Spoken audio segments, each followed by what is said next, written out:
জেনে তুমি কি সত্যি জব ছেড়ে দেবে? হ্যাঁ বললাম তো, আরেকবার প্লিজ ভেবে দেখো। অনেক ভেবেছি, আমি আর এই জব করতে চাই না। বলেছিলাম না এইসব বেশি দিন টিকবে না। ওই দেখো জব থেকে রিজাইন দিয়ে চলে যাচ্ছে মনে হয়। কে জানে, হয়তো বের করে দিয়েছে, হতেও পারে।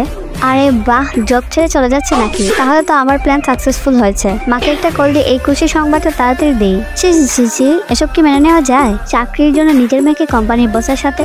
আমি আর বলতে পারবো না। কি বলছেন আপা এসব? আসলে এগুলো সত্যি নাকি? সত্যি নয় তো কি, আমার মেয়ে তো নিজের চোখে দেখেছে ওনার মেয়ে সারাদিন বসের সাথে থাকে। আও জেনি, সাবধানে। আমার তো ভীষণ হাসি পাচ্ছে, প্রমোশন পেয়ে 2 দিনের মাথায় তাকে জব থেকে তাড়িয়ে দিয়েছে।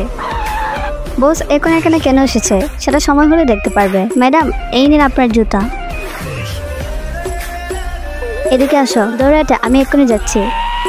আরে কি হচ্ছে এসব? ইয়াস তখন জেনিকে তার আনা ওই জুতাগুলো পরিয়ে দেয়, যেটা থেকে সবাই অবাক হয়। পার্ট 11 পেতে লাইক ও সাবস্ক্রাইব করো ও কমেন্টে পার্ট 11 লিখো।